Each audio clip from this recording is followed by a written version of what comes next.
Doctor, soy la doctora Yajaira Becerra, médico geriatra. El día de hoy vamos a ver el tema demencias y delirium en el adulto mayor.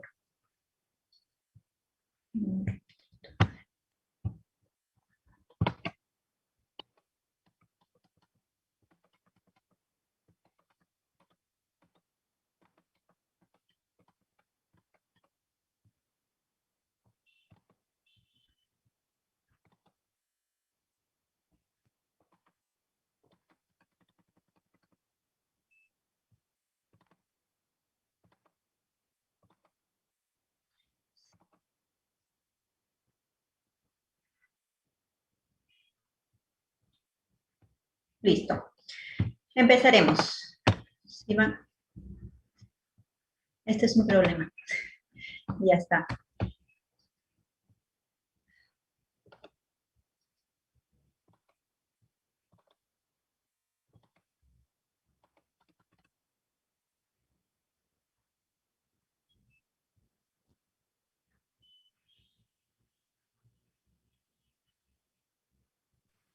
Doctora, creo que si le da clic a la pantalla y la flechita va a poder pasar. La flechita a la Ya. derecha.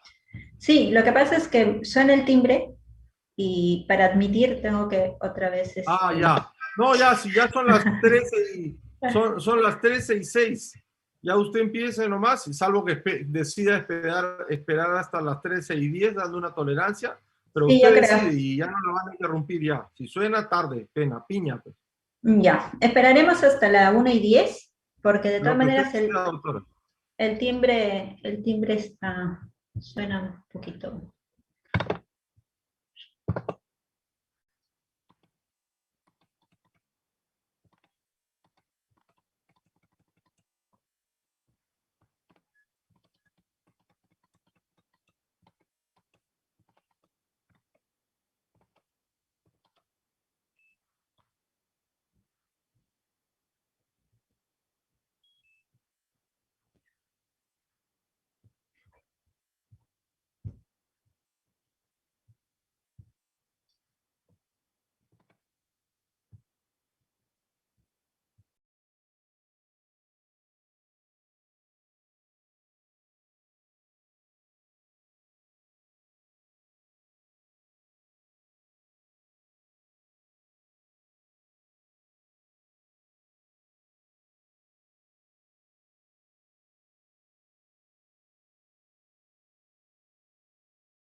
Listo.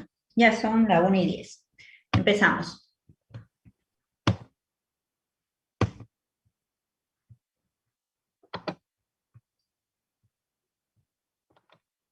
Los objetivos de esta clase son diferenciar básicamente el envejecimiento normal del envejecimiento patológico.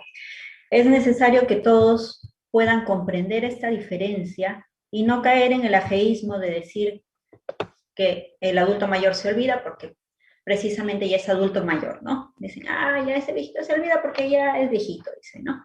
Entonces necesitamos aprender a diferenciar el envejecimiento normal del patológico y poder identificar a tiempo a aquellos pacientes que están derivando en un deterioro cognitivo, en demencia, para poder darles el tratamiento adecuado y realizar todas las intervenciones necesarias.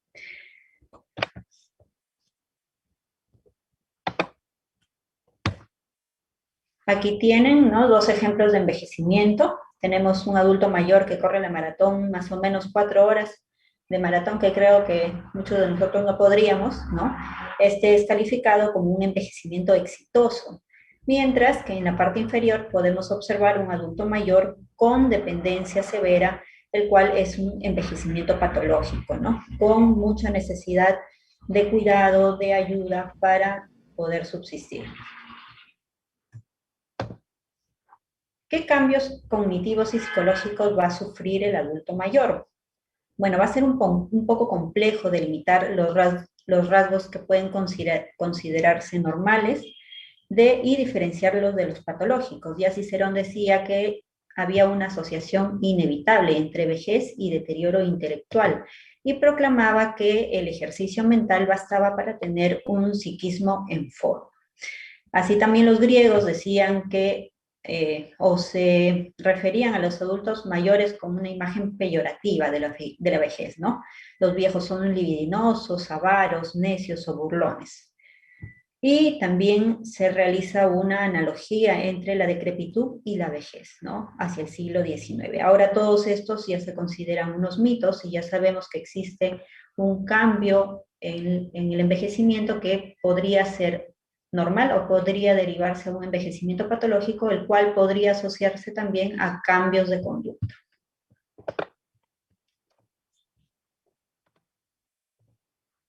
Entonces, ¿cómo es que se va a llevar a cabo el envejecimiento neuronal? Vamos a tener factores genéticos, así como también factores ambientales. De ambos va a derivar la calidad del envejecimiento, ¿no? Lo que tú ya traes cuando naces y sobre lo que tú estás expuesto durante tu vida. De esto va a depender que el envejecimiento sea exitoso o se realice un inicio y desarrollo del proceso de enfermar. Entonces, ya se ha estudiado y se ha visto que el ejercicio físico y la estimulación cognitiva cumplen un papel neuroprotector en el adulto mayor o en el individuo para poder tener un envejecimiento exitoso. Es decir, no solamente estimulación cognitiva, sino que también el ejercicio físico es importante.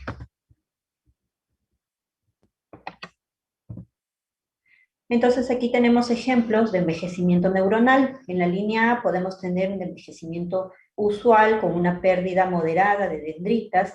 En la línea B tenemos un envejecimiento exitoso donde la pérdida de dendritas es mínima. Y en la línea C tenemos un envejecimiento patológico donde ya a partir de los 60 años tenemos una pérdida progresiva y excesiva del árbol dendrítico, ¿no? Esto va a derivar justamente en el envejecimiento patológico neuronal.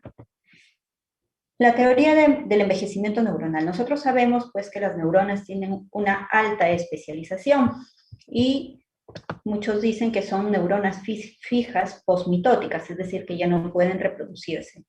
Y estas van a acumular productos tóxicos, lo cual va a alterar su morfología y va a haber un deterioro progresivo de la función celular.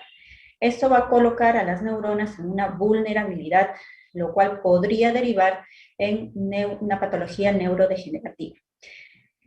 ¿Cuál es el principal factor de riesgo para esto? Sí, un factor de riesgo es la edad, es decir, a mayor edad, más probabilidad de tener vulnerabilidad neuronal. Así también en este continuum es muy importante los factores neurotróficos de los cuales habíamos estado conversando, ¿no? La estimulación cognitiva, si bien es cierto, no va a producir crecimiento, es decir, reproducción de las neuronas, sí podría generar nuevas dendritas, ¿no?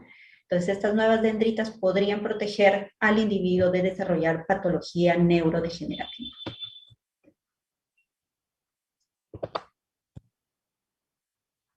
Así también vemos que las funciones cognitivas van a sustentarse en áreas cerebrales, ¿no? La corteza prefrontal y sus relaciones con las áreas corticales y subcorticales. Va a haber mayor afectación durante el envejecimiento, que incluso esto va a pasar en el envejecimiento normal. Y nosotros sabemos que, bueno, la corteza prefrontal es el área filogenéticamente más nueva.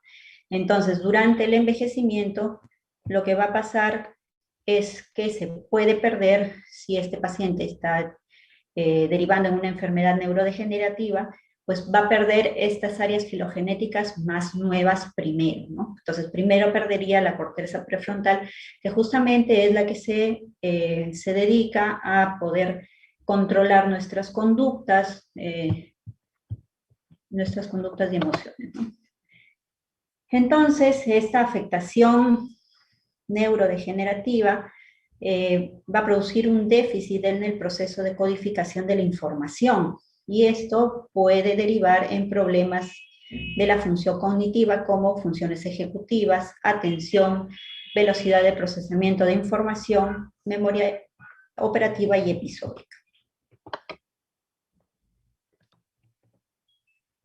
Entonces, ¿qué cosa es el deterioro cognitivo y cuándo es que este se convierte en una demencia? Porque no es lo mismo decir deterioro cognitivo que demencia, ¿ya? Entonces, ¿qué cosa es la cognición? Es un proceso mental que nos ayuda a relacionarnos con el medio en general, ¿no? ¿Y cuáles son estas funciones cognitivas?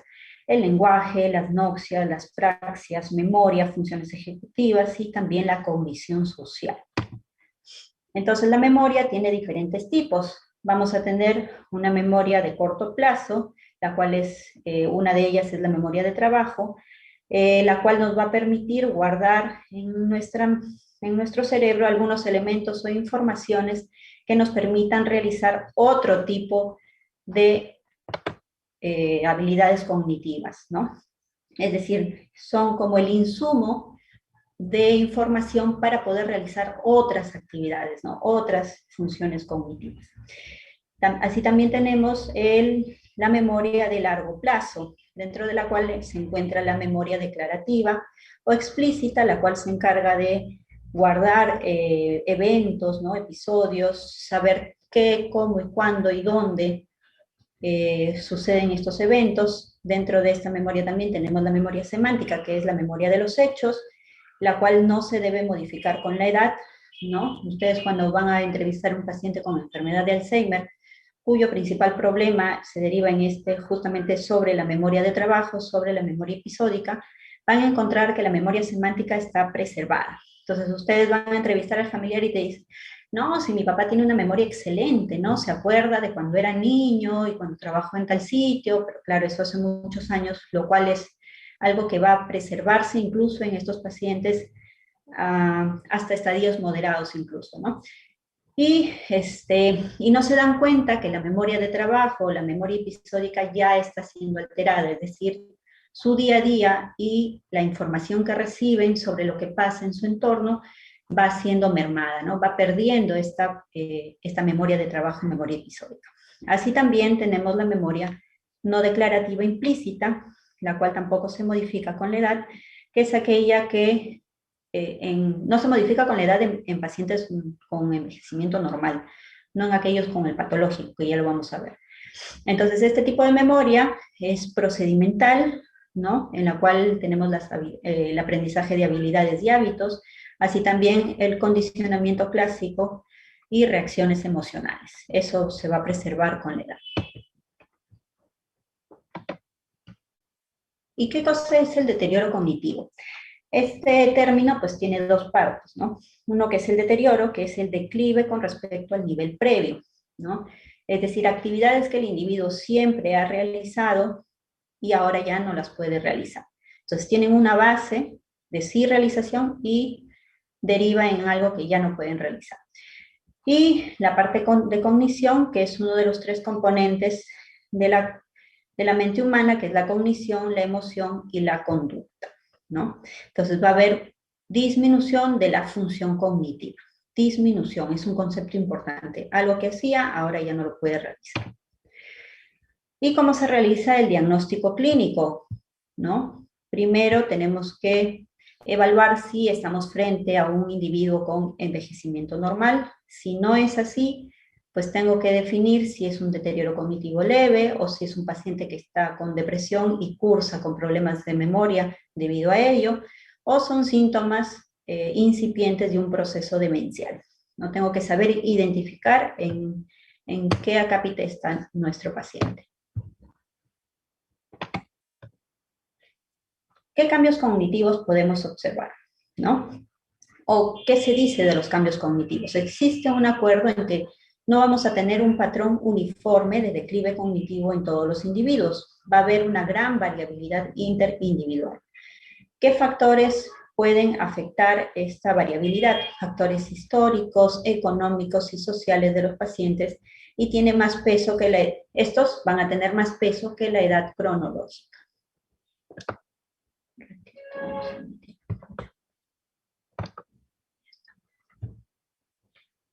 Y vamos a observar que tanto la biología del individuo como los factores biográficos del mismo y sus estilos de vida, así como el nivel cultural y laboral, más las enfermedades médicas y los déficits sensoriales que puede tener el paciente, van a derivar en que si él va a tener un envejecimiento normal de sus neuronas o un envejecimiento anormal que derive en enfermedades neurodegenerativas. Entonces, ¿qué funciones cognitivas o cómo van a evolucionar las funciones cognitivas con el envejecimiento? ¿No? En cuanto a la inteligencia, vamos a tener que el vocabulario y conocimientos generales se van a mantener hasta edades muy avanzadas, ¿no? También va a haber una menor capacidad de resolución de problemas a partir de los 60 años. Esto puede considerarse dentro del envejecimiento normal. En cuanto a la memoria de corto plazo, la inmediata, suele estar conservada, hay una menor capacidad de procesar información, es decir, de la memoria de trabajo. En cuanto a la memoria reciente, va a haber un deterioro moderado con menor codificación y recuperación de la información. Y en cuanto a la remota, va a haber es importante la historia personal, así como que va a variar para temas no fundamentales. Es decir, de repente si te dicen, no he reconocido a tal amigo, y ahí desde cuándo no ves ese amigo, ¿no? Bueno, no lo veo hace 20 años, 25 años, ¿no? Ya, bueno, entonces como no es algo importante ni tampoco ha sido algo continuo de ver ese individuo, esa pérdida de la memoria sobre el nombre de esa persona no suele ser importante, ¿no? En cuanto a la atención, suele estar mantenida la atención selectiva levemente, con una menor capacidad de mantener atención y filtrar interferencias. Eso es envejecimiento normal. En cuanto al lenguaje, va a haber una relación entre el nivel educacional y cultural, obviamente, ¿no? El léxico va a depender del grado de instrucción, muchas veces, ¿no? La sintaxis y la comprensión también pueden disminuir la capacidad en encontrar palabras adecuadas y elaborar un discurso avanzado, ¿no? Esto puede suceder en el envejecimiento normal.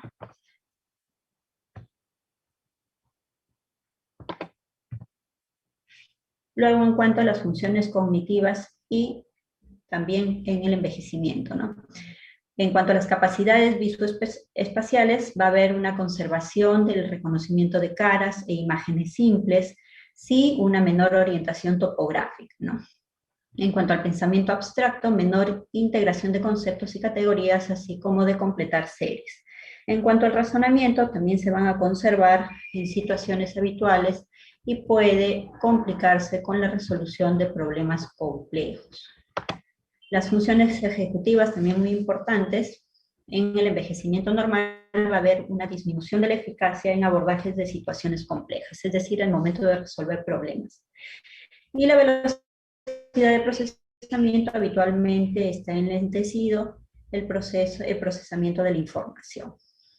Por eso es que al adulto mayor hay que hablarle un poco lento, claro, ¿no? mientras que va procesando las ideas, lo cual... ¿Qué factores de riesgo y qué factores protectores existen para el desarrollo de la demencia? Esto es importante que lo conozcan. Factores de riesgo para demencia, tenemos uno de ellos la edad, es decir, entre más edad más avanzada, más riesgo de padecer demencia. Nivel de escolaridad bajo, ¿no? Sobre todo esto vamos a encontrar en nuestros países en vías de desarrollo, ¿no? No es raro que vayan a evaluar pacientes iletrados o con primaria nada más, ¿no? Presencia del alelo E4 de la poliproteína E, ¿no? Que es la precursora en aquellos pacientes que van a desarrollar enfermedad de Alzheimer, pacientes que tienen hipertensión, hipercolesterolemia, obesidad, diabetes, insuficiencia cardíaca, fibrilación auricular, depresión, ansiedad, tabaquismo, alcoholismo, ¿no? Entonces, toda esa lista de factores tienen que poder reconocer en sus pacientes para poder predecir en cierta forma si tiene riesgo de padecer demencia. Luego tenemos factores de riesgo de progresión del deterioro cognitivo leve a demencia. Si bien es cierto, primero el paciente suele tener deterioro cognitivo y algunos de ellos van a derivar en demencia, no todos, ¿no? ¿Qué factores de riesgo están implicados en esta progresión? Una vez más la edad, el nivel de escolaridad bajo, la presencia del alelo E4, hipertensión, enfermedad vascular cerebral, deterioro cognitivo en más de 2 dominios, no solamente memoria, y también la depresión. Aquellos pacientes que ya tienen deterioro cognitivo y cursan con depresión pueden progresar a demencia.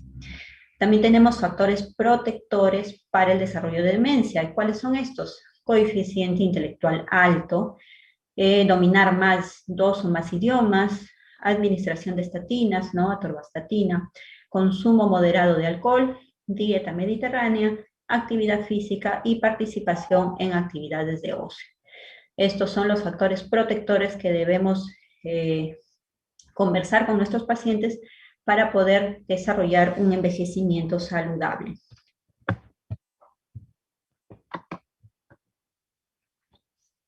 Luego vamos a ver algunas terminologías, ¿no? Deterioro cognitivo sin demencia y deterioro cognitivo con demencia, ¿no? El deterioro cognitivo leve o deterioro cognitivo ligero fue descrito por Petersen en el 99 y tiene algunos criterios diagnósticos, ¿no? Uno, que tenga una queja de pérdida de memoria u otras funciones cognitivas, en el caso de las formas no nésicas de deterioro cognitivo, ¿no? Es decir, el deterioro cognitivo no es solo memoria, pueden ser otro tipo de funciones cognitivas, el cual esté presente y corroborada por un informador. Es decir, el paciente viene y te dice, ¿sabe qué, doctora? Me estoy olvidando las cosas, ¿no? El otro día me olvidé las llaves, no las encontraba, las encontré en el refrigerador de repente, ¿no? Y que estas quejas de memoria sean corroboradas por un informante, ¿no? El paciente viene acompañado y el hijo te dice, sí, doctora, yo le he observado a mi papá y se está olvidando las cosas, ¿no? Luego que este déficit sea objetivado mediante pruebas cognitivas, ¿no? Estas pruebas cognitivas pueden ser pruebas cognitivas breves, las cuales deben estar adaptadas tanto al grupo de edad como el nivel de educación del paciente. No es lo mismo evaluar a un paciente iletrado que a un paciente con nivel de instrucción alto, ¿no? Lo siguiente es que la función cognitiva general esté preservada y que no haya una repercusión en las actividades de la vida diaria, ¿no? Que ya han visto en la clase anterior cuáles son las actividades básicas, cuáles son las actividades instrumentales y cuáles son las actividades avanzadas de vida diaria. Aquí se refiere justamente a las actividades instrumentales de la vida diaria.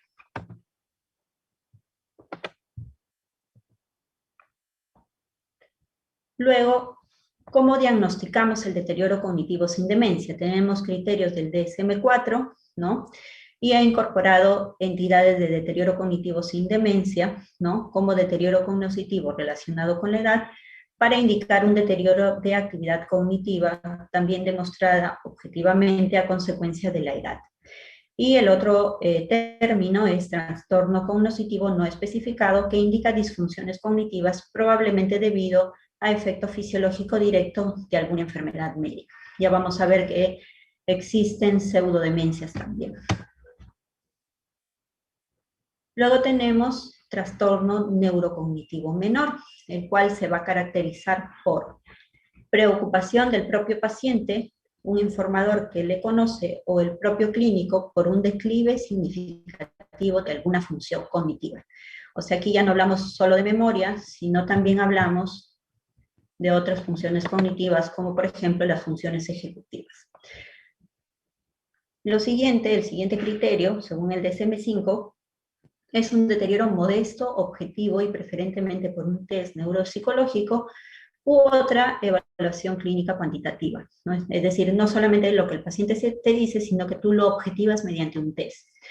Lo siguiente, que no haya interferencia de las actividades de vida diaria y que se excluya un síndrome confusional agudo, motivo de la clase también, u otros trastornos mentales que expliquen mejor el cuadro clínico, ¿no? Como por ejemplo depresión, ¿no? O esquizofrenia.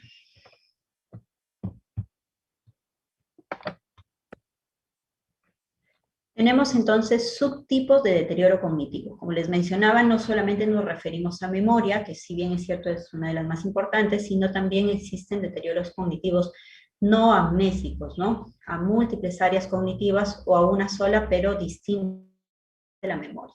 Esto podría favorecer la identificación precoz de patrones de distintas etiologías, ¿no? Como degenerativa, como vascular, como alteraciones metabólicas o enfermedades psiquiátricas. Entonces, el reconocimiento precoz y seguimiento estrecho por su alta tasa de conversión a demencia es muy importante, ¿no? Tenemos que saber reconocer estos deterioros cognitivos, tanto sea de memoria o de alguna otra función cognitiva, puesto que estos pacientes con deterioro cognitivo pueden derivar a demencia entre el 23 al 47% de los casos, ¿no? En aproximadamente 2.6 años, ¿no? Es bastante rápido. Luego, el deterioro cognitivo amnésico podría derivar ¿en qué? En enfermedad de Alzheimer.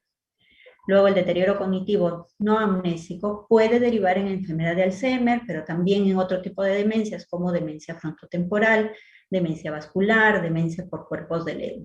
Entonces, ven la importancia de identificar a ese paciente cuando recién está con deterioro cognitivo. Entonces tenemos epidemiología del deterioro cognitivo leve, ¿no? Estudios basados en la comunidad han encontrado tasas de hasta 28.3%.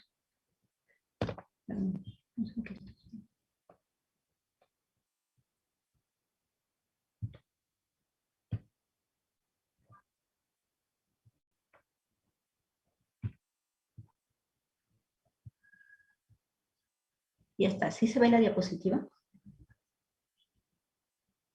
Sí, doctor. Gracias. A ver si están despiertos también, ya. Entonces, la prevalencia del deterioro cognitivo, de hecho, se va a incrementar con la edad, siendo 10% de los pacientes de los individuos entre 70 y 79 años y 25% de los pacientes entre 80 y 89 años. Entonces, van viendo que la prevalencia se incrementa conforme aumenta la edad, ¿no? La incidencia va a variar entre 5.1 a 13.7 por 1000 personas año, ¿no? Entonces, es un gran problema de salud pública. Dentro de los casos que sobrevivieron, luego de los 10 años de seguimiento, 27% desarrollaron demencia y de ellos 23% fue una demencia por enfermedad de Alzheimer, ¿ya? Entonces es muy importante detectar el deterioro cognitivo en la persona mayor. Entonces vamos a tener un continuo. Bueno, este es un concepto un poco antiguo, pero sí nos sirve para entender, ¿no? Vamos a ir desde la normalidad. Después de esta normalidad puede aparecer una alteración de la memoria asociada a la edad o de otro tipo de función cognitiva, ¿no? La cual se va a solapar con el deterioro cognitivo leve o incipiente, ¿no? Y este podría derivar a demencia, ¿no? Teniendo allí una intercepción con demencia. Entonces, ¿dónde nos conviene captar a este paciente? Aquel que ya tiene una alteración de la memoria, ¿no? O un deterioro cognitivo leve, ¿no? ¿Para qué? Para poder realizar intervenciones de tal manera que podamos evitar o podamos retardar la aparición de demencia, ¿no? ¿Por qué? Porque la demencia genera dependencia. Y ya estamos hablando que el envejecimiento saludable o el envejecimiento exitoso es aquel paciente que no tiene dependencia o que es independiente para sus actividades de vida diaria. Entonces, es importante esto porque la demencia va a generar carga, ¿no? Carga al sector salud, pero también carga a la sociedad y a la familia que tiene un paciente con demencia, puesto que este paciente en el transcurrir de los años se va a volver dependiente, ya no solo de sus actividades instrumentales de vida diaria, sino de sus actividades básicas de vida diaria, ¿no? Actividades básicas, ya ustedes conocen, ¿no? Capacidad de ir al baño, ser continente tanto para la orina y la defecación, ¿no? Poder caminar, poder comer solo, bañarse. Entonces la demencia, de repente la mayoría de ustedes piensa o conoce que la demencia solo es un problema cognitivo y conductual, cuando la demencia tiene una gran repercusión en la capacidad del individuo para realizar sus actividades de vida diaria. Entonces, por eso es muy importante captar al paciente antes de que llegue la demencia, ¿no? Cuando está en deterioro cognitivo, cuando recién está con una alteración de la memoria que todavía no sabemos qué es, entonces hay que hacer intervenciones y seguimiento, ¿no? Ya cuando hablamos de trastorno neurocognitivo mayor, es allí cuando hablamos ya de demencia, ¿no?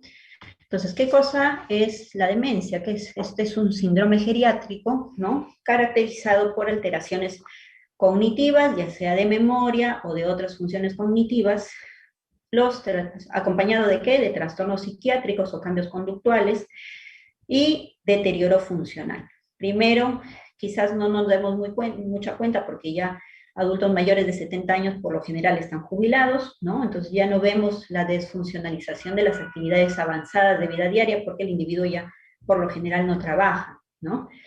Sí podríamos observar que el deterioro de las actividades instrumentales de vida diaria. ¿Alguien se acuerda qué cosas son estas actividades instrumentales de vida diaria? A ver quién me dice. A ver, vamos a participar un poco. Axel Pacheco. ¿Qué nos dice Axel Pacheco sobre cuáles son las actividades instrumentales de vida diaria?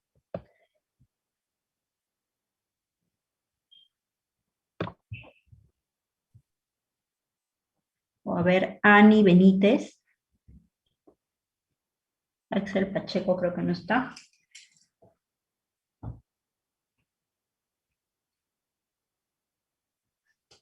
A ver, por acá hay un chat. Dice, disculpe, encendí mi micrófono. Sí, te escuchamos, Axel. Ah, ya. Entonces, ¿podrías escribir, por favor, a qué nos referimos con actividades instrumentales de vida diaria?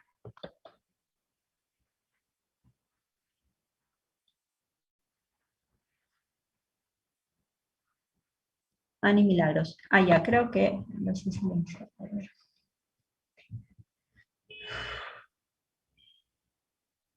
¿Qué me dice? Actividades como comer. ¿Esa es una actividad instrumental o es una actividad básica de vida diaria?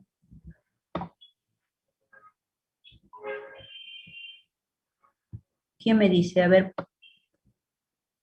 voluntarios. Camila Malki.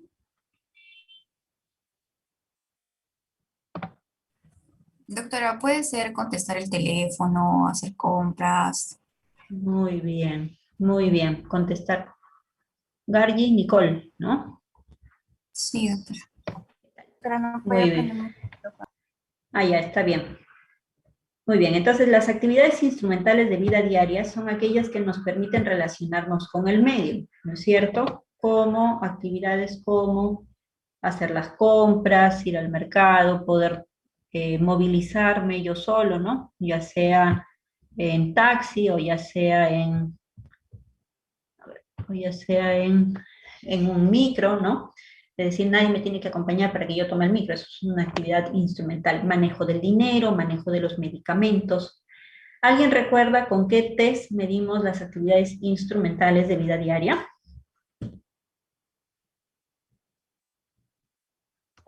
La escala del auto, doctora.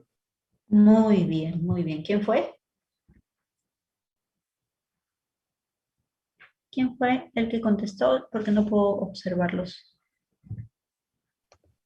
Ah, Guido, doctora. Ian, Guido. Guido. ¿Guido qué? Guido Mala, doctora. Muy bien, Guido. Entonces, una forma de medir el deterioro funcional es justamente aplicando las escalas de funcionalidad. O sea, esto que han aprendido la clase pasada no sirve para poder detectar deterioro funcional, ¿no? No son simples escalas, nos ayudan en el diagnóstico de los síndromes geriátricos. Entonces, el modelo para conocer demencia es la enfermedad de Alzheimer, por ser la demencia más frecuente a nivel mundial y también en Latinoamérica, seguida muy estrechamente por las demencias vasculares que tienen orígenes pues en enfermedad cerebrovascular.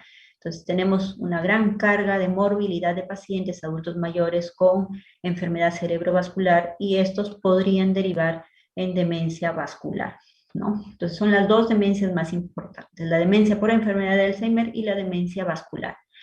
¿Cómo yo reconozco un síndrome demencial? Aquel paciente que tiene primero una alteración cognitiva, ya sea de memoria o de otra función cognitiva, que tenga un cambio conductual, es decir, un trastorno psiquiátrico o del comportamiento, y tenga deterioro funcional. Estos trastornos psiquiátricos y del comportamiento, uno puede ser cambio conductual, que es aquel paciente de repente que primero era muy tranquilo y de pronto ya a sus 70 y tantos años se vuelve una persona irascible, irritable, ¿no? Nunca habló lisuras en su vida y ahora habla lisuras, ¿no? Entonces, un cambio conductual notorio. Y no va a ser raro también que encuentren pacientes que tienen alteraciones como alucinaciones, ideas de daño, me roban mi plata, me esconden mi ropa, ¿no? La cosa es que a veces de escuchar ustedes piensan que podría ser muy tirado de los pelos, pero son síntomas conductuales de qué? Del síndrome demencial. ¿Ya?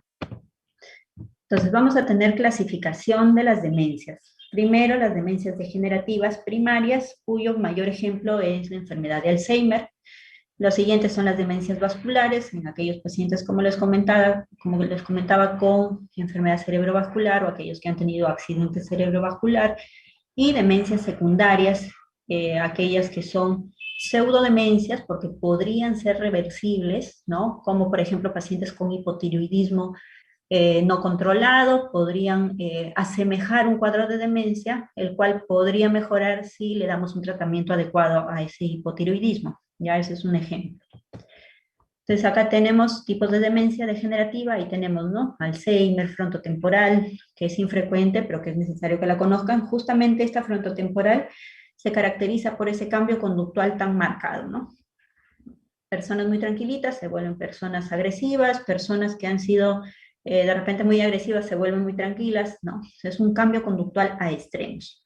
Tenemos ahí otro tipo de demencias mucho menos frecuentes, ¿no? Demencia por cuerpos de Lewis, supranuclear progresiva, entre otras. También ahí tenemos demencia por enfermedad de Parkinson avanzada. También el Parkinson podría producir un cuadro demencial. Luego tenemos las vasculares, ahí tenemos la demencia multiinfarto, por infarto estratégico, entre otras. Y las demencias postraumáticas, una contusión o un hematoma subdural crónico, ¿no? Por eso es que van a ver que en el continuum de diagnóstico de demencia también se hace necesaria una imagen cerebral. De todas maneras, ese paciente en el que estoy sospechando estas enfermedades, tengo que tener una imagen cerebral. Acá tenemos otros tipos de demencia como infecciosas o inflamatorias, también hay demencia por VIH, ¿no? Meningitis crónica por tuberculosis, que no es infrecuente, es decir, es frecuente en nuestro país la tuberculosis, ¿no? Estos pacientes podrían tener o hacer meningitis crónicas. También en el caso de neoplasias, podría asemejar un cuadro demencial tener un tumor primario o metastásico. Justamente en este verano tuve un paciente con cáncer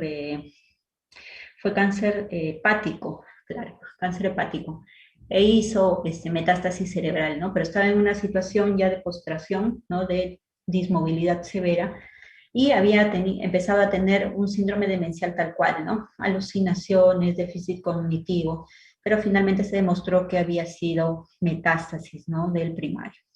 Luego también tenemos las demencias metabólicas, como les mencionaba, la enfermedad tiroidea, también una demencia o pseudodemencia post-hipoglicemia o por déficit de vitamina B12. Entonces ustedes van a ver que en el diagnóstico de estas enfermedades nosotros tenemos toda una batería, tanto de análisis como de evaluación neuropsicológica, como de imagen cerebral.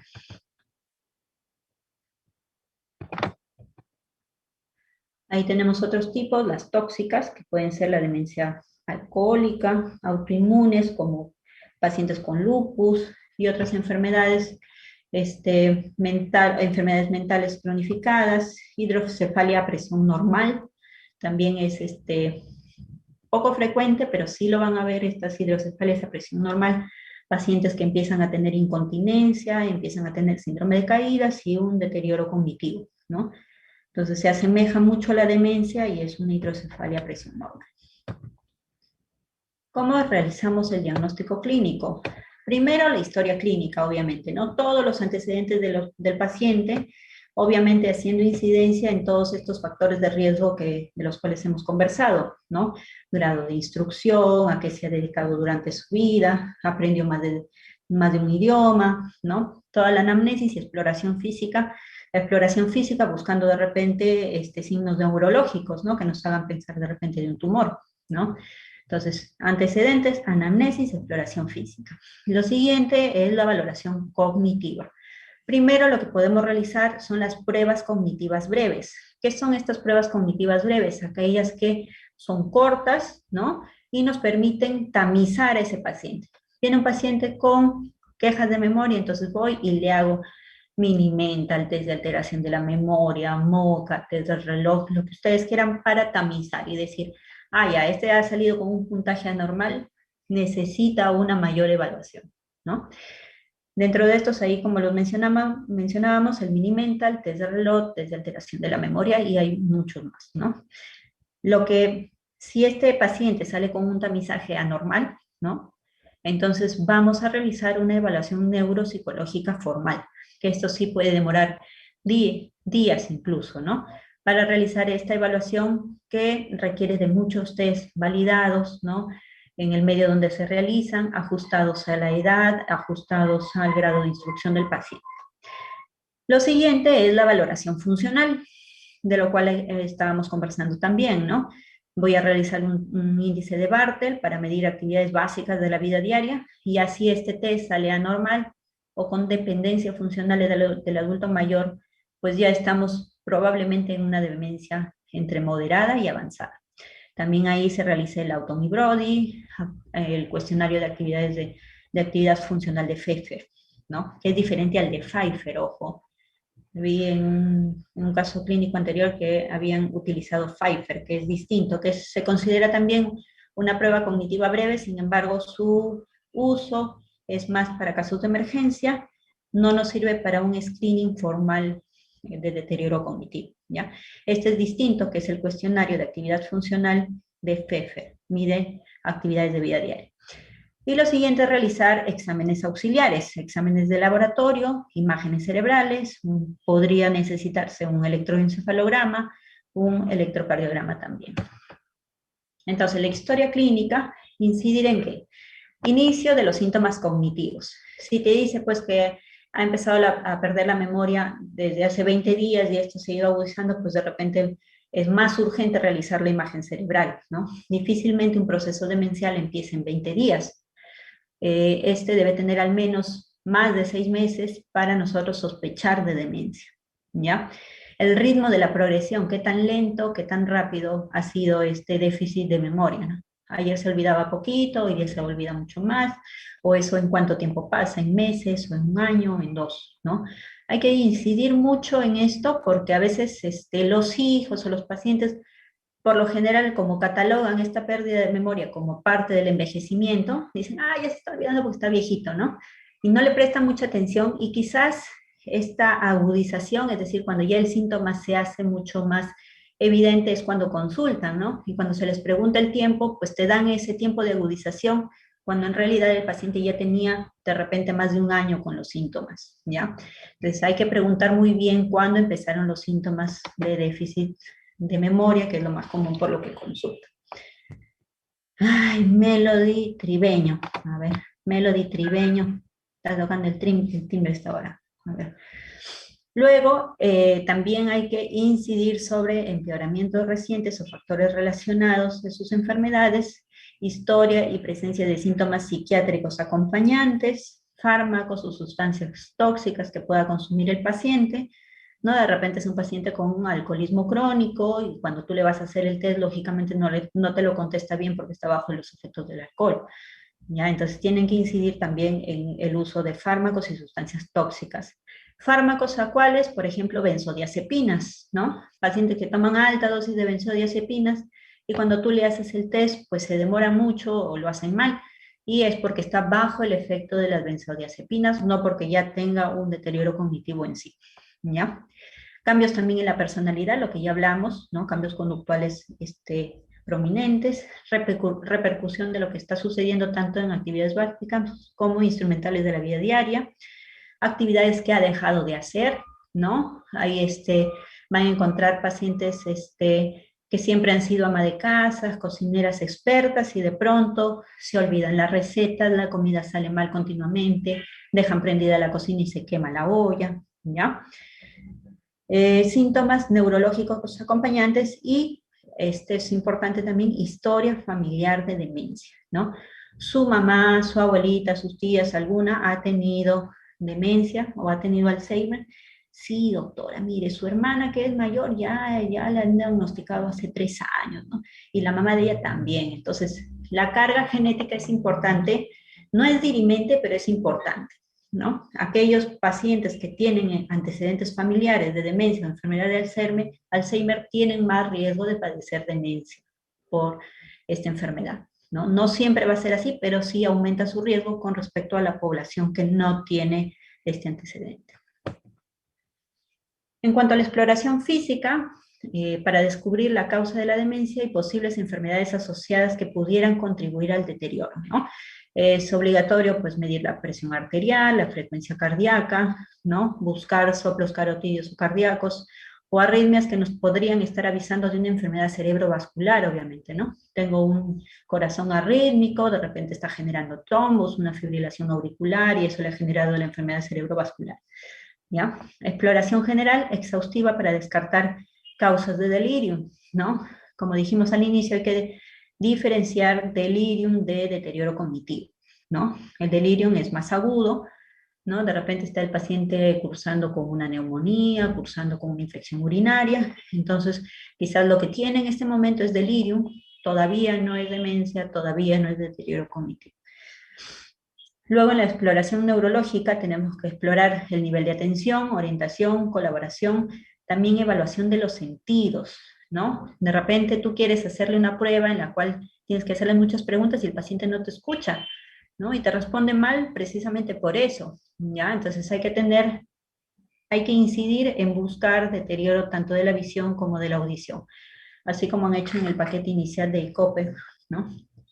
Luego también hay que evaluar el tono muscular, presencia de temblor u otros movimientos anormales. De repente es un paciente ya con enfermedad de Parkinson, ¿no?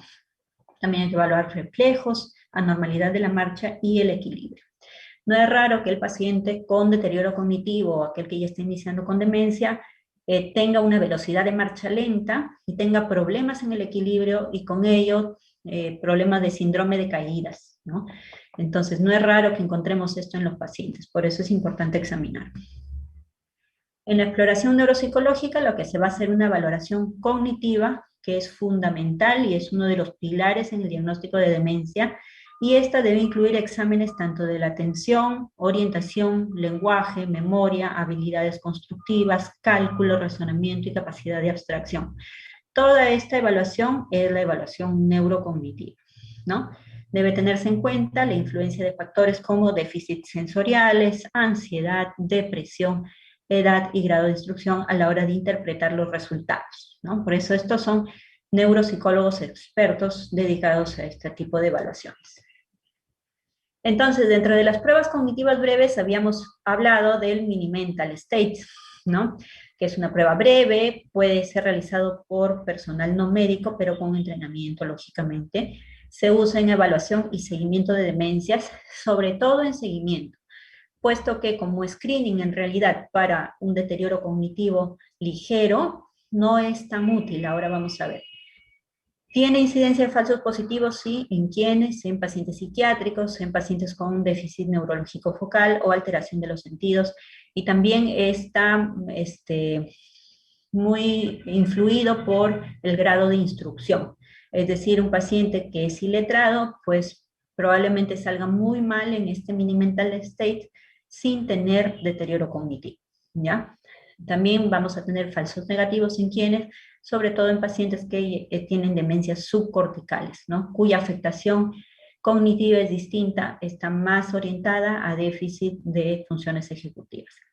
Si el paciente mantiene su nivel cognitivo, es decir, el mini mental test mayor de 15, puede completar con otras pruebas más específicas, ¿no? Si saca más de 15 en el puntaje, pues podríamos hacer otras pruebas, ¿no? Porque ustedes a veces van a empezar a hacer el test y se van a dar cuenta que no va a poder responder otras preguntas, pero la manera de observar o de saber es si el mini mental tiene más de 15 puntos, ¿no?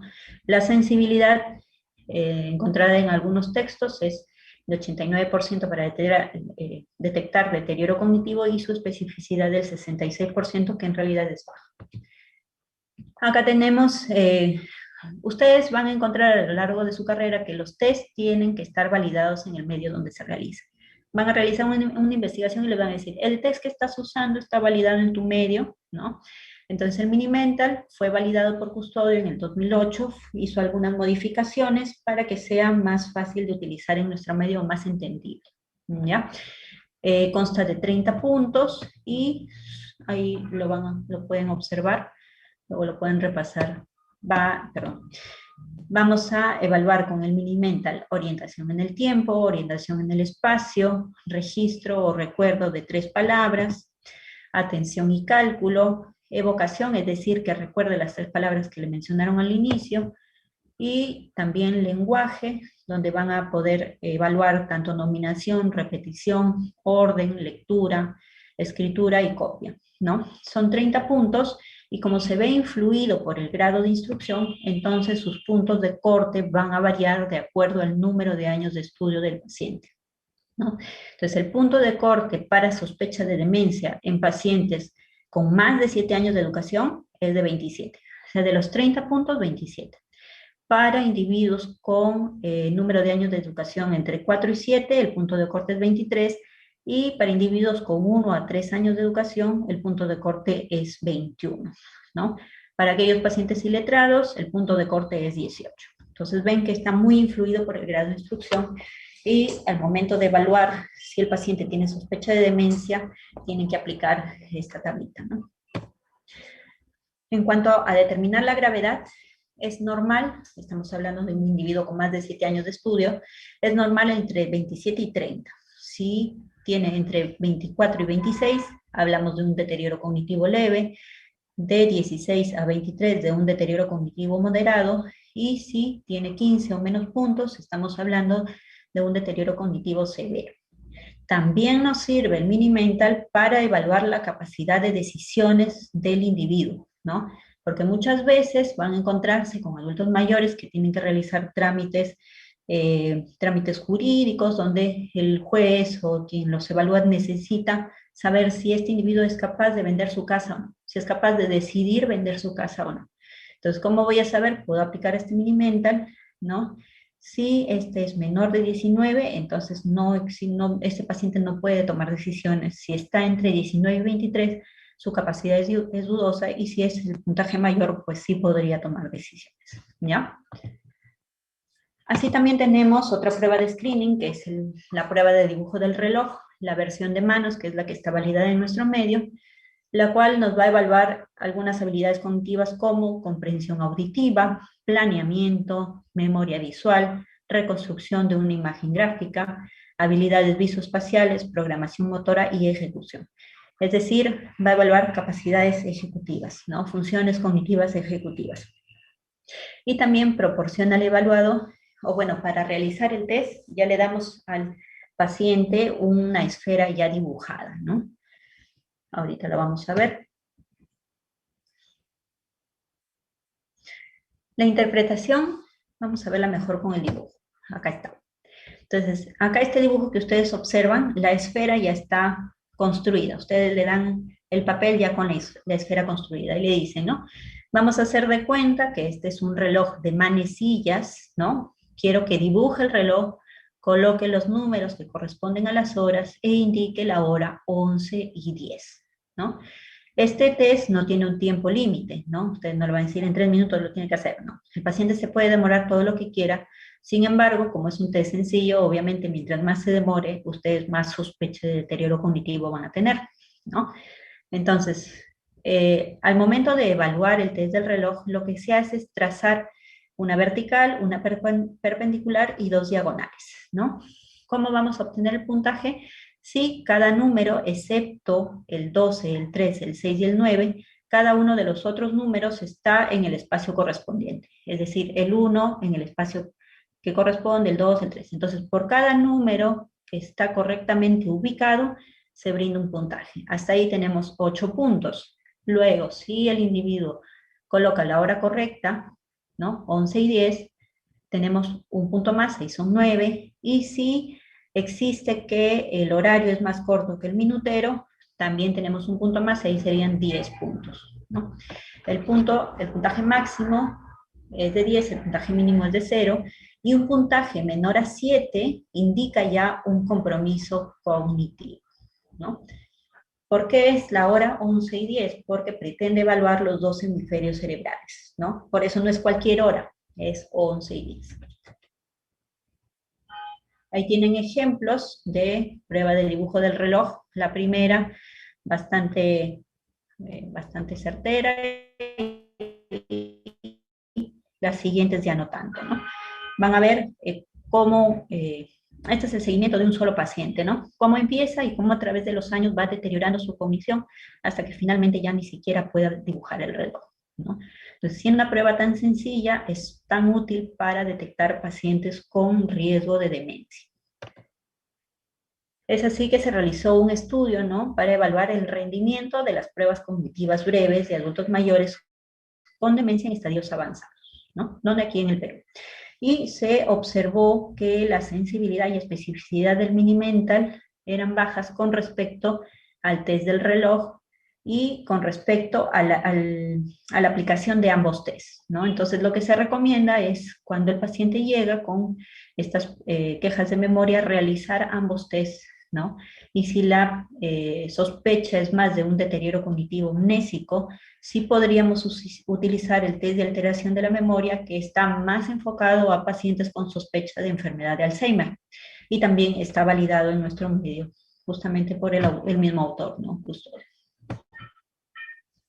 Luego tenemos la valoración funcional, ¿no? Eso, ya hablamos de valoración cognitiva con pruebas cognitivas breves, que es lo que ustedes podrían hacer en un consultorio, en su serum, por ejemplo, ¿no? Quieren evaluar a un paciente con quejas de memoria, entonces eso es lo más sencillo que pueden hacer para poder tamizar al paciente. Luego, en cuanto a la valoración funcional, esta debe formar parte del proceso diagnóstico, puesto que en la propia definición de demencia se incluye la repercusión sobre la capacidad funcional del sujeto, ¿no?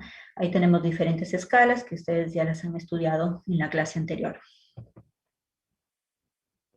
Algunas son diseñadas específicamente para evaluar demencia, como es el cuestionario de actividad funcional de Pfeffer, como lo ven ahí, ¿no? La primera parte evalúa las actividades instrumentales de vida diaria, como manejar su propio dinero, hacer solo las compras, prepararse los alimentos, ¿no? Y allí tienen la puntuación que va desde normal hasta dependiente, ¿ya? Luego tenemos los síntomas psicológicos y conductuales de la demencia, con estas siglas que ya son conocidas. Si ven, estas siglas se están refiriendo a síntomas psicológicos y conductuales de la demencia. Entonces vamos desde los rasgos de la personalidad que cada individuo posee hacia los síntomas psicológicos y conductuales, ¿no? Ese paciente que de repente era muy tímido, ya se sale del normal de la timidez y va hacia la apatía. Aquel que era desconfiado va hacia una alteración del pensamiento con ideas de daño, como por ejemplo lo que les mencionaba de me roban, me esconden mis cosas, ¿no? Me quieren robar. Ese que era perfeccionista va hacia o deriva hacia la ansiedad y depresión. Aquel que era asertivo podría derivar hacia la agresividad, ¿no? Entonces, bien se acentúan a lo patológico los rasgos de la personalidad, o bien hay un cambio, ¿no?, muy notorio y a extremos de esa personalidad previa. ¿Qué otras pruebas complementarias tenemos que realizar? Lo que les decía, ¿no?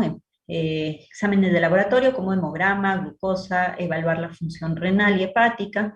No sería raro que tengamos encefalopatía hepática y nosotros estemos pensando que el paciente tiene demencia. Evaluar la función tiroidea, el nivel de vitamina B12, muy importante, ¿no? En nuestro medio, en la que a veces muchos adultos mayores pues están con problemas de dentadura que nadie le resuelve, pues empiezan a comer mucho menos productos cárnicos y con eso, además de su déficit de absorción, empiezan a tener una vitamina B12 muy bajita y eso confundirse con demencia. También nos recomiendan el uso de la tomografía, puede ser una TEN o puede ser una resonancia magnética, ¿no?, para la evaluación inicial de los pacientes con demencia, pero sí o sí tenemos que tener una imagen cerebral en el paciente. No, no es raro llevarse sorpresas como tumores, como hematomas subdurales crónicos, ¿no?, que se confunden con el proceso demencial. No se recomienda el uso sistemático de estrategias de medición lineal o volumétrica, ¿no? Ahí tienen el SPEC, el PET, ¿no?, que ya son más tomadas en pacientes en investigación, ¿no?, en en estudios de investigación. Aquí tenemos los criterios diagnósticos. Ya, perfecto. Mi paciente cumple con los 3 requisitos, ¿no? Tiene un deterioro cognitivo con pruebas cognitivas breves, tiene cambio conductual, tiene un deterioro de su funcionalidad. Entonces, ¿cómo es que voy a hacer el diagnóstico ya con el DSM-5, ¿no? ¿Cuáles son los criterios diagnósticos de demencia? Uno, que van a presentar un declive cognitivo significativo con respecto al nivel previo. Va a ser en uno o más dominios cognitivos, ¿no? Ahí tenemos atención, función ejecutiva, aprendizaje, memoria, entre otros. Luego, que haya déficit cognitivo o que estos déficits cognitivos interfieran con la actividad del individuo en sus actividades cotidianas, ¿no?, en las actividades de vida diaria. Y que se excluya el delirium y otro trastorno mental que explique mejor los déficits cognitivos, como por ejemplo el trastorno depresivo mayor o la esquizofrenia, ¿ya? Diagnóstico diferencial siempre delirium y depresión. Delirium, que es subagudo, fluctuante, ¿no?, con alteración del grado de atención y nivel de conciencia, e indica la existencia de enfermedades médicas subyacentes con elevada mortalidad. El siguiente diagnóstico diferencial, la depresión, ¿no?, la cual va a influir negativamente sobre las funciones cognitivas y esta podría confundirse con demencia, aunque también podría coexistir. Hay muchas enfermedades, muchos pacientes con enfermedad de Alzheimer que debutan con depresión, ¿no? Entonces, depresión de inicio tardío, mucho ojo, ¿no? Hay que evaluar si no es que es un debut de enfermedad de Alzheimer, ¿no? De inicio tardío, es decir, ya en la edad adulta mayor. Pacientes con depresión suelen tener más quejas subjetivas de memoria y con frecuencia tienen enlentecimiento psicomotor y escasa motivación en la realización de los test y por lo mismo podrían salir sus test alterados. Entonces ahí tienen, en resumen, los exámenes que podrían realizar en un paciente con enfermedad de Alzheimer probable, ¿no? Exámenes de sangre. Hay que revisar siempre la medicación prescrita en los pacientes. No es raro, por ejemplo, que tengan pacientes con alguna patología por la cual le han recetado biperideno, que tiene un alto efecto anticolinérgico y que cuando tú le realizas los test a los pacientes, pues todo sale mal, ¿no? Y le quitas el biperideno y se fue la demencia, ¿no? Entonces hay que revisar también analgésicos opioides, descongestionantes, ¿no? Antihistamínicos, que podrían tener también efecto anticolinérgico, antiarrítmicos, antidepresivos, entre otros, ¿no? Para valorar si realmente el paciente está haciendo mal el test porque tiene una enfermedad neurodegenerativa o porque está tomando algún fármaco. También ahí en ese continuum, después del cribado, están las imágenes cerebrales, descarte de depresión y si cumple o no cumple con los criterios de enfermedad de Alzheimer probable. Entonces, la enfermedad de Alzheimer, como ya hablábamos, es la demencia más frecuente, ¿no? En la cual hay una afectación precoz de la memoria, ¿no? Memoria, Alzheimer. Deterioro de memoria, Alzheimer, ¿no? Hay que sospechar de enfermedad de Alzheimer. Ojo, olvídense del término demencia senil. Eso no existe, es un término arcaico.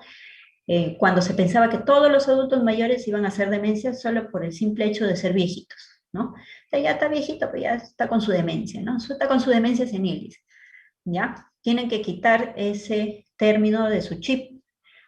Ahora ya ustedes conocen un síndrome demencial que podría tener diferentes causas, entre ellas la más frecuente, la enfermedad de Alzheimer. Va a haber un deterioro múltiple y progresivo de las funciones superiores, aparición de síntomas psicológicos y conductuales, sobre todo ya en el estadio moderado de la enfermedad, y una evolución progresiva hacia la pérdida de independencia para las actividades de vida diaria, ¿no? La demencia tiene estadios, ¿no? Bueno, primero es un deterioro cognitivo ligero, el cual cuando empieza a afectar la funcionalidad se hace demencia, y ya cuando tienes demencia puede estar en una demencia en estadio leve, moderado, avanzado e incluso terminal, ¿ya? Entonces, ¿cuándo empiezan a haber deterioro o aparición de síntomas psicológicos y conductuales? Por lo general en el estadio moderado, ¿ya? Y es justamente la causa más frecuente de consulta, ¿no?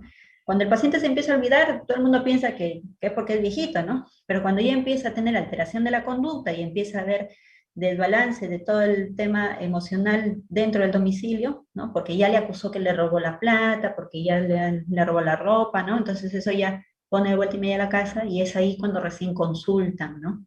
Entonces, si ya estamos ahí con estos síntomas, probablemente la demencia ya está en un estadio moderado.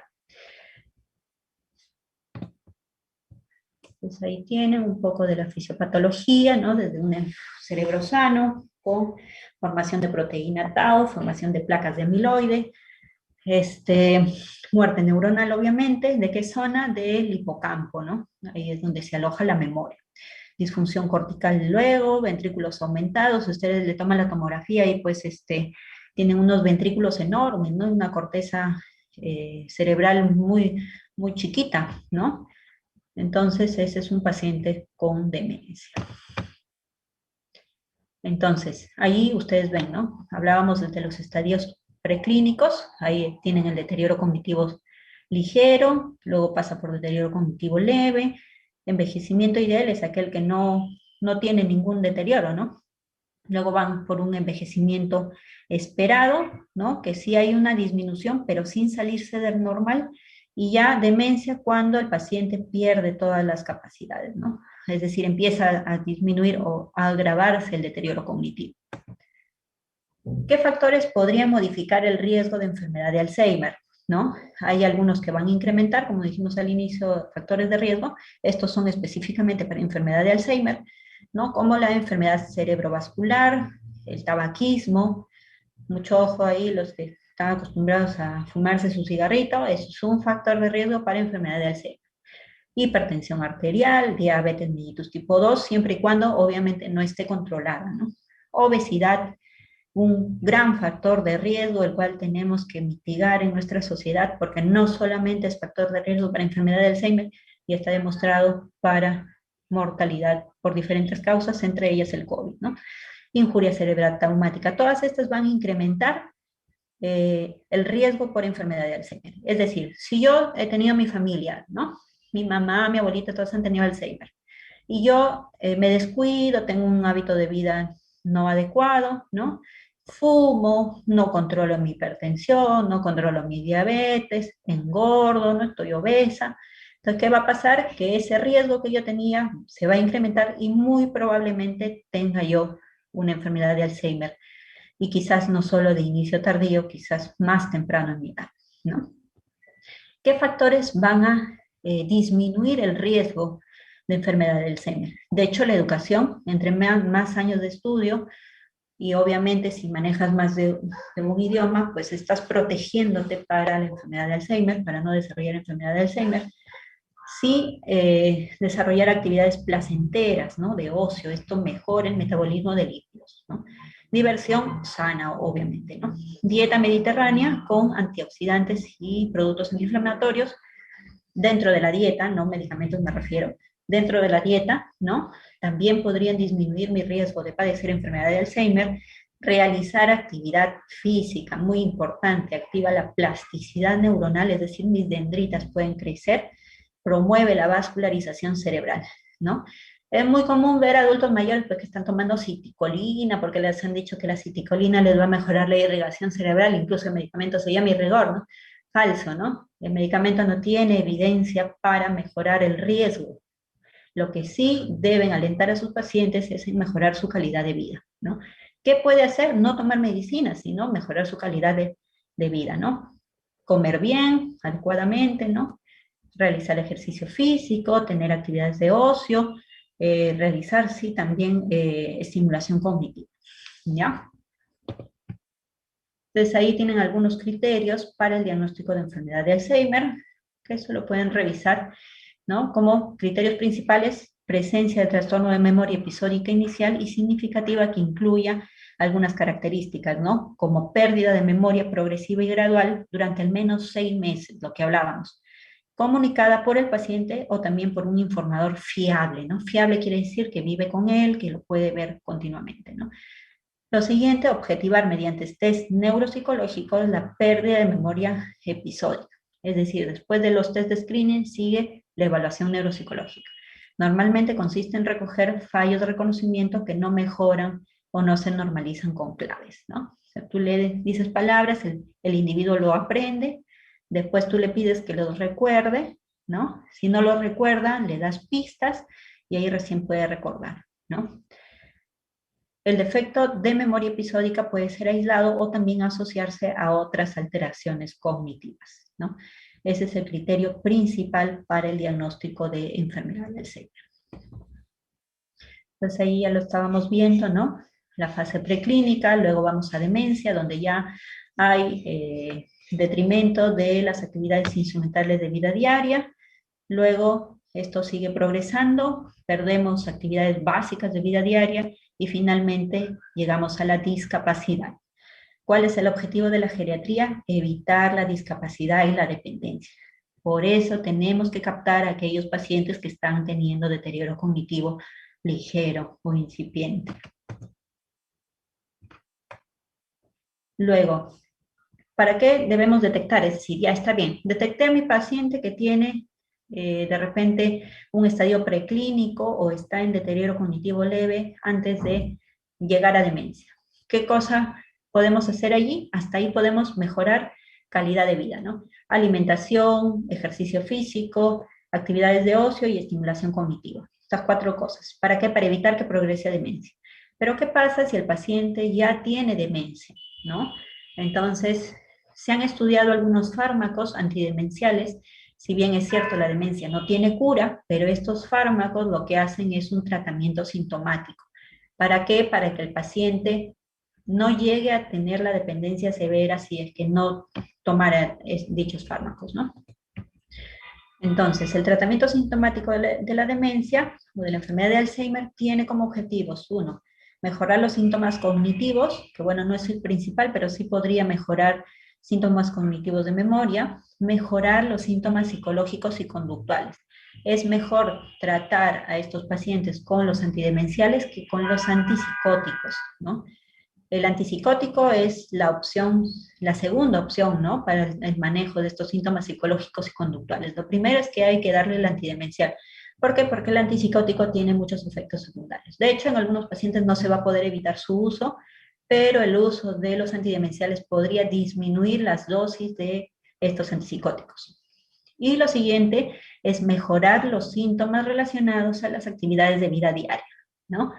Que nos ayude más en su propio cuidado, de repente que evitemos que sea incontinente, que pueda caminar un poco todavía, ¿no? Porque todo eso es lo que te quita la demencia. ¿Esto a qué va a llegar? A que mejoramos la funcionalidad del paciente con un incremento de la calidad de vida para el paciente y obviamente para su familia.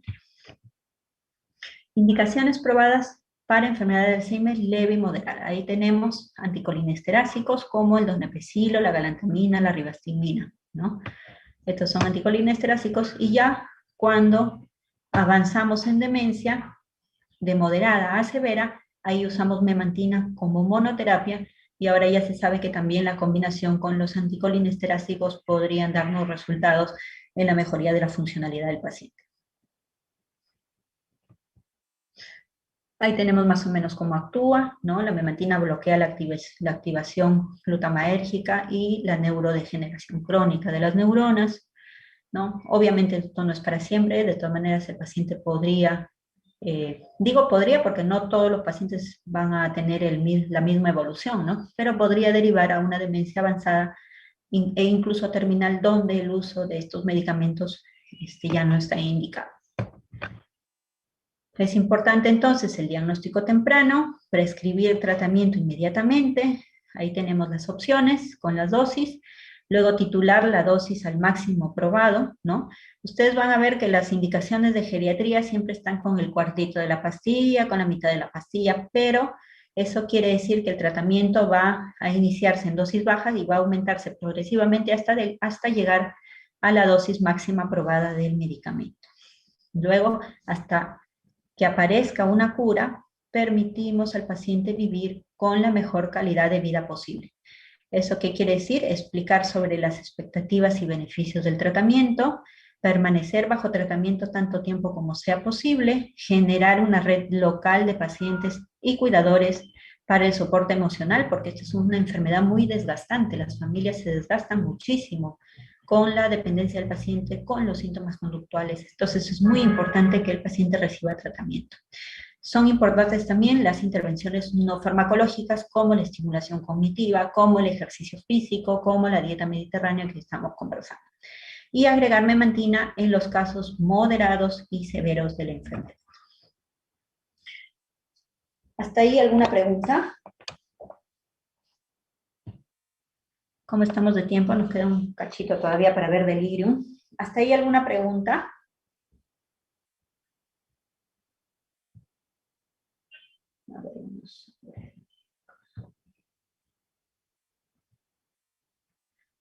A ver, Silvana Espinosa. ¿Alguna pregunta? ¿Has visto algún caso de pacientes con demencia?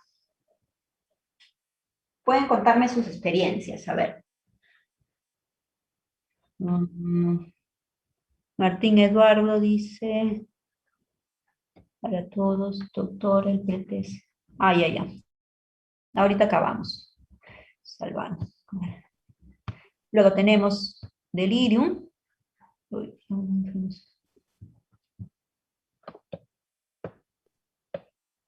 ratito. Ya vamos a tratar de avanzar un poquito, ¿ya?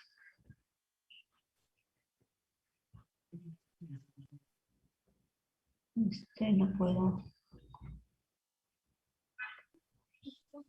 Acá. Ya, ¿se ve?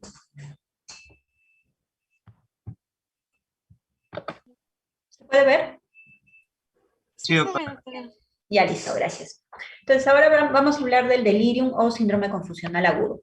Ojo que la palabra no es delirio, esa es otra patología psiquiátrica, ¿ya? Es delirium o síndrome confusional agudo. Entonces, la definición de este síndrome es que es un trastorno agudo, fluctuante de la atención y cognición, y se va a presentar por lo general en un paciente vulnerable. Vulnerable quiere decir que probablemente su capacidad cognitiva ya había estado reducida y el delirium simplemente destapa esta condición, ¿no? Se presenta uno o más factores de riesgo o predisponentes y es secundario a una patología médica, uso de fármacos y o un evento quirúrgico anestésico. No es raro que un paciente que ha sido sometido a una anestesia general resulte con delirio, ¿no? Ahí tenemos la epidemiología. Vamos a ir un poquito para avanzar. En cuanto a la fisiopatología, tenemos la alteración funcional de neurotransmisores, dos principalmente, la acetilcolina y la dopamina. ¿Ya? Las alteraciones de estos neurotransmisores están relacionados con el tálamo, la corteza prefrontal, que habíamos conversado que estaban encargados de el control del comportamiento, y también tiene que ver con los ganglios basales, y van a provocar síntomas de delirium cuando estas zonas se ven afectadas, pues. ¿Afectadas con qué? Con un desbalance tanto de acetilcolina como dopamina. Poca acetilcolina más dopamina. Recuerden que la dopamina tiene que ver con la fisiopatología de la esquizofrenia. Y esto justamente está relacionado con aparición de alucinaciones, entre otros trastornos de conducta. ¿Ya? Más o menos para que recuerden de qué se trata esto, dopamina tiene que ver esquizofrenia. Exceso de dopamina, exceso de alucinaciones y trastornos del comportamiento. Ahí tenemos un poco más de fisiopatología. El delirium tiene que ver con un disturbio global de la cognición, disturbio psicomotor, disturbio emocional, también alteración del ritmo cardíaco, deterioro de la conciencia y la atención. Entonces, delirium tiene como conjunto todas estas alteraciones, ¿ya? Entonces, ¿cuál es la etiología y los factores predisponentes y precipitantes? Uno que es un síndrome multifactorial. Se podría identificar la causa en la mayoría de los casos, entre 80 y 95%, y con frecuencia no existe solo una, sino que hallaremos varias y simultáneas o encadenadas causas, ¿no? Como los casos clínicos que han visto anteriormente en las clases. ¿Cuáles son los factores predisponentes? Comorbilidades como alcoholismo, dolor crónico, enfermedades crónicas del pulmón, hígado, riñón, enfermedades terminales también, los pacientes ya que están en estadio terminal de su enfermedad, justamente como últimos episodios tenemos delirio, ¿no? Factores demográficos, es decir, pacientes mayores de 65 años, sobre todo varones, ya presencia de otros síndromes geriátricos como la demencia que ya hemos conversado, depresión, caídas, polifarmacia, malnutrición. Y estados premórbidos como la inactividad, el pobre estado funcional y el aislamiento social. Todos estos son factores predisponentes de delirio. Y así también tenemos factores precipitantes. Es decir, delirio no le va a ocurrir a cualquier adulto mayor, sino en aquellos que tienen estos factores predisponentes.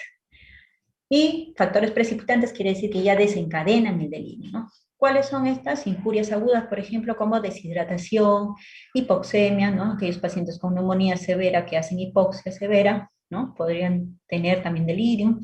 Trastornos metabólicos, alteraciones de la nutrición, shock, puede ser séptico, hipovolémico, lo que quieran, podrían ser precipitantes de delirio también. Acá tenemos el modelo multifactorial, es decir, vamos de la alta vulnerabilidad a la lesión grave, ¿no? Alta vulnerabilidad como demencia severa, enfermedad grave, depresión mayor y lesiones graves como cirugías mayores, estancias en UCI, uso de psicofármacos o de privación del sueño. ¿Qué fármacos podrían estar implicados en la aparición de delirium? Aquellos que tienen una actividad anticolinérgica. ¿Cuáles, por ejemplo? Alprazolam, una benzodiazepina muy utilizada, otros como codeína, dexametasona. No es raro que un paciente que ya tenga demencia, que por alguna causa le prescriben dexametasona, resulta con delirio, ¿no? ¿Qué pasa? ¿Qué pasa? Que le han dado un medicamento pues, que produce esto, ¿no? Y otros fármacos como antibióticos como la piperacilina, por ejemplo, ¿no? Entonces aquí tenemos el continuum también, desde no demencia, luego disminución de neurotransmisores que están relacionados con la disfunción neuronal o muerte neuronal, las cuales pueden producir delirio, ¿no? Mediante hipoxia, mediante metabolitos anormales, mediante stroke o drogas, o también la anestesia. Tenemos tipos de delirio, ¿ya? Tenemos delirio hiperactivo, es aquel en el que el paciente, pues ustedes lo van a ver así hospitalizado, que se quiere lanzar de la cama, que se quita la ropa, y que en muchos hospitales no es raro encontrarlos con sujeción mecánica, ¿no? Porque seguro pues no conocen el concepto, ¿no? También tenemos el delirio hipoactivo, ¿no? El paciente está dormido la mayor parte del tiempo porque está cursando de repente con una infección, deshidratación, etcétera, ¿no? Y también tenemos el delirium mixto, es decir, que fluctúa entre el hiperactivo y el hipoactivo. ¿Cómo hacemos el diagnóstico? Pues vamos a tener algunos criterios, como los criterios de Kahn, ¿no? Que tiene que tener el criterio 1 y 2, más el 3 o 4. Uno que tenga inicio agudo y fluctuante, es decir, cambio en el estado mental del paciente respecto a su basal. Tenemos que hacernos nuestra pregunta, y lo otro es que sea fluctuante. Y eso en las 2:30. ¿Qué hacemos? Ya se fueron a dar su examen, ¿no? Ay. Bueno, les dejo aquí las diapositivas. Acá tenemos los criterios. También tenemos los criterios diagnósticos según el DSM-5. Y tenemos también las diferencias entre delirium, demencia y psicosis.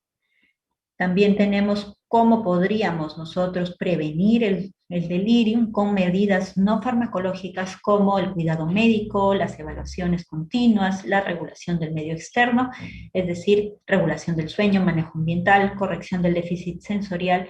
Si el paciente ingresa a hospitalización, pues hay que alcanzarle sus lentes o audífonos si es que los utiliza. También intervenciones cognitivas e intervenciones motoras y del movimiento. Acá tenemos factores de riesgo también, como son el deterioro cognitivo, la privación del sueño, la inmovilización del paciente, pueden conllevar a delirio, ¿no? Medidas psicoactivas, déficit visual y auditivo, así como la deshidratación. Aquí tenemos cómo tratar el delirio, ¿no? Si tenemos un paciente con agitación aguda grave, la opción terapéutica es el haloperidol como primera línea. Ojo y cuidado con el haloperidol endovenoso porque sí podría producir trastornos del QT. Y si es un delirium sin agitación grave, sí podríamos utilizar haloperidol en vía oral, a la dosis que ahí observa. Conclusiones. Es importante reconocer las diferencias entre envejecimiento normal y patológico para diagnosticar precozmente el desarrollo de deterioro cognitivo y demencia. El síndrome demencial está constituido por deterioro cognitivo, deterioro funcional y presencia de síntomas psicológicos y conductuales de la demencia. Los fármacos aprobados para el uso en enfermedad de Alzheimer son donepezilo, ribastimina, galantamina y memantina, cuyas dosis deben ser tituladas, quiere decir que vamos desde poquito hasta la dosis máxima aprobada. Lo más importante en el delirium, ¿qué cosa es? Identificar la causa. Pueden ser infecciones, deshidratación, uso de fármacos o el conjunto de todas ellas. Es importante implementar las medidas de prevención del delirium en los servicios donde atiendan adultos mayores, ¿no? Controlar la luz, controlar los ruidos, controlar los horarios de administración de medicamentos para no despertar al paciente a media madrugada, ¿no? Y el fármaco de primera línea para el manejo de delirium es el haloperidol. Muy bien, estas son las conclusiones y eso sería todo por hoy. Sé que no tienen más preguntas porque se van a su examen. Gracias a ti por contestarme. Muy bien. Hasta la próxima. Suerte. Gracias, doctora, que tenga una buena tarde. Gracias, doctora. Gracias. Cuídense. Gracias. Bye, bye. Chao.